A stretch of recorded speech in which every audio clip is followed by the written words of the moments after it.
So there were some students, you guys know, South Africa. I've been doing shows about this lately. The black students are getting all worked up. Black Lives Matter movement is coming down there. And now there's been all these protests at universities. They want free this, free that. And they're in this whole phase of decolonization. Well, one of those things is they want to scrap white science. Yeah, that's right. Let's play the video of this gathering. Remarkable stuff here, folks. So do enjoy. It's going to be one of the coming questions. How do we even start to decolonize science? Because science is true because it is science. And, what can you do? And my response to that was, if I personally were committed to enforcing decolonization, science as a whole is a product of Western modernity, and the whole thing should be scratched off, especially in Africa. So if you then she needs to go back to her mud hut. Solutions to how to decolonize science, we'd have to restart science from, an African perspective, from our perspective of how we've experienced science. Voodoo black magic? Yeah, I think they come up here. Yeah. Yeah, that is their perspective. That's what they think science is. I mean, what we was kings? I think not. I mean, what has Africa brought in terms of scientific discoveries? Let's hear. I mean, definitely feel free to comment over it, but let's hear her out because it's a very interesting argument. I have quite a bit to say about this. I had a question for all the science people. Is there's a place in KZN in Ukabialingana, and they believe that through the black magic, you call it black magic, they call it witchcraft, others, that you are able to send a lightning to strike someone. So can you explain that scientifically? Because it is something that happens. Here we go. This is hilarious. This white portion kid here. said it's not true. It must have been a white kid, I think, right? I think so. It sounded like it. It's And not look, true. Shaniqua stands up right away. So let's hear the explanation here, because this is interesting, right? This is just a complete disintegration of reason, logic, empiricals. We'll get to it. To it. Let's just let her talk here.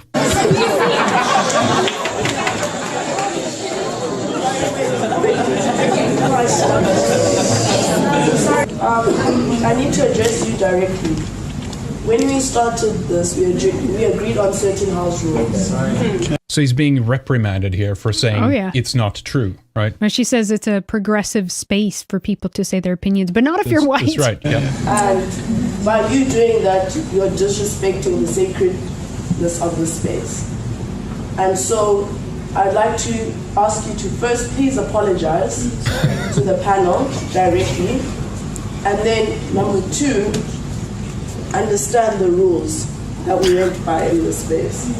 In the space. Is this like damn American campus university SJW bullshit talks in that's Africa spreading to every part of the world? Exactly. And it's just funny that they're going to have this conversation about decolonizing science. That's right. And it's pathetic. Well, they're surrounded by everything they use every day, even that building and that TV, the phone, your clothes, the clothes dye, the hair dye in your hair. Well, then go back to the mud hut and stop using any of that. Listen to the argument. Antagonizing space.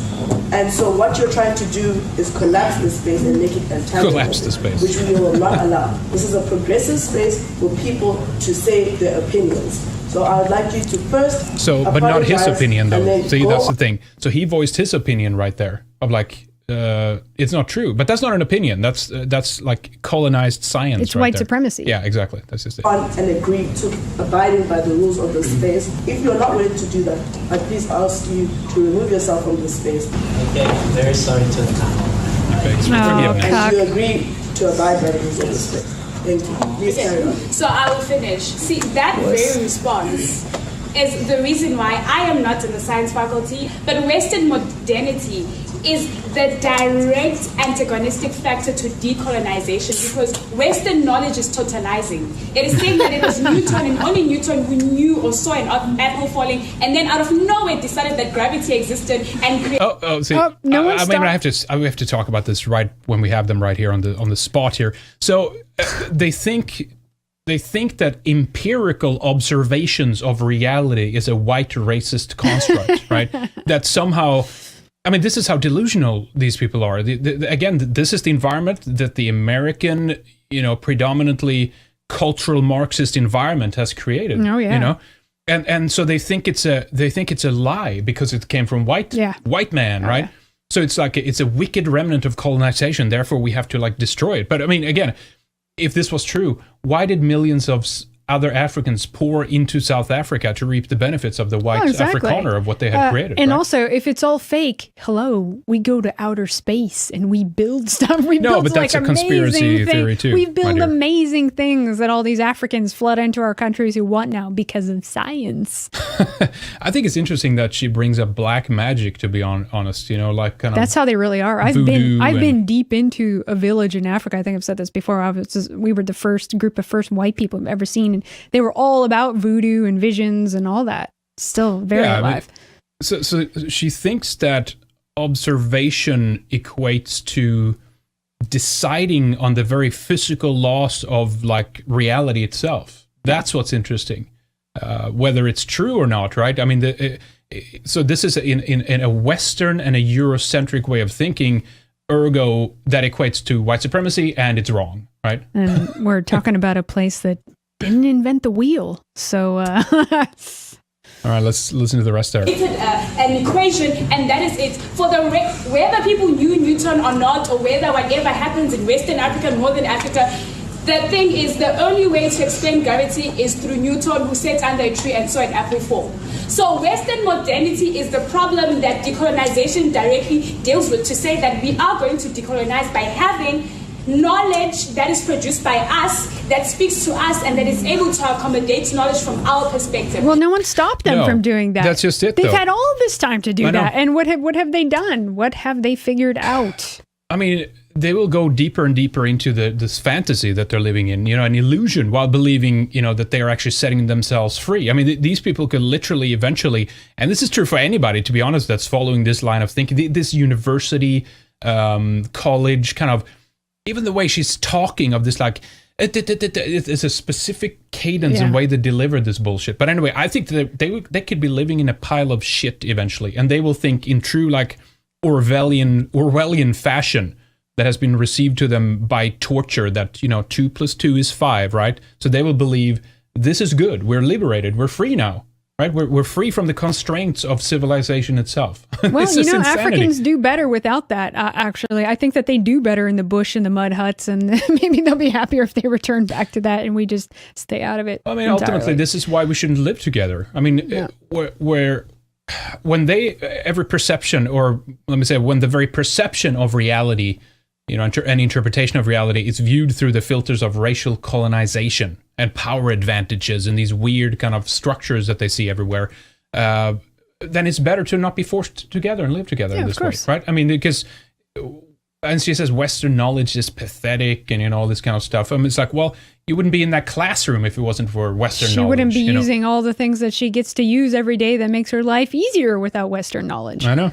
Okay, she goes on a little So bit. if you're saying that you disagree with her approach, it means that you are vested in the Western and Eurocentric way of understanding, which means you yourself still need to go back internally, decolonize your mind, come back and say, how can I relook at what I've been studying all these years? Because Western knowledge is very pathetic, to say the least. I, from a decolonized perspective, believe we can do she's more. Decolonized. She's decolonized. She's decolonized in the clothes dye and the architectural building there and everything she's using. Even that the table, damn chalkboard behind her. I know everything around her. Is like Western science. No, she's decolonized in her mind. As knowledge producers, as people who are given the ability to reason or whatever is that people say we do when we think or rationalize. So decolonizing the science would mean doing away with it entirely and starting all over again to deal with how we respond to the environment and how we understand it. Thank you. Thank you. Yeah, I mean, so I think it's good. I think they should start over. Separate. Right? Well, separate just break that bond of understanding to the empirical sciences, and let's see what happens. Yeah, right? exactly. I mean, because it's not like it's not like this is on a philosophical level where she's talking about the inner functionings of like quantum mechanics, mathematics interpretations. This is not what she's talking about. She's talking about the full-on like, can you observe that an apple falls to the ground? Yeah. That very interpretation in itself is wrong. Yeah. I mean, wow. Well, good luck to you and yours. Okay, if they feel that way, then stay away from our pathetic white science and our white countries. Go start your own country then and come up with your own sciences. Newton was white, and therefore it's wrong. It's just wrong on that. Well, meanwhile, there are some students that are protesting the university fees in Johannesburg. South Africa. Let's see how they're protesting.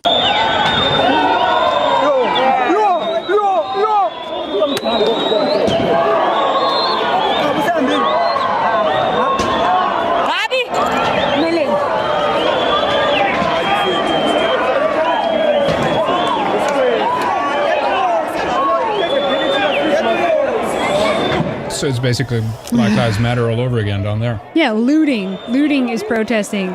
I want everything for free. Give it to me, or I'll just go steal it and destroy stuff. I mean, this is crazy. Yeah, And no it's one does crazy. anything. They It's it's just like amazing. monkeys cheering this whole crowd, you know. No one stops them. I mean, how is there even Who would businesses stop there them? anymore? You know, who would stop them? though? I'm amazed that businesses even function like when you deal with this kind of stuff, you know? I think it's going to be just these things are just going to increasingly happen, and it's just going to be overwhelmed by this. Yeah, eventually. Arthur Kemp is right. You know, the white people in South Africa and Africa in general need to get out because they don't have demographics on their side. They may be smarter and they may have guns and stuff, but demographically, they'll be doomed Yeah. once the hordes organize and come down, you know? God, I mean, how's this going to end? You know. Anyway, it goes on from here, but. And people just film. They don't stop. They don't say anything. They No, just, again, who would do that? Right? Decolonize while I'm on my iPhone. Let's decolonize science in our countries, but I'm going to steal their shit. Yeah, steal their bag or where was this? Do you know where that was? by the way? Johannesburg. I've been there okay. before. Yeah. Yeah. Was it a functioning town? Yeah, it was. It was. You know, there Yeah. were some clean, nicer areas, but it's getting much sketchier now, all over the place. Africa, Zimbabwe, It's a travesty, you know. South it's Africa. It's a disaster. It's a coming disaster demographically, and again, I mean, imagine the whole media has been turned against white people, and that's why there's so much anger and resentment.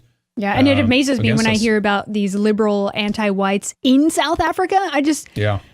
I know. don't even know. You know, it's Marxism.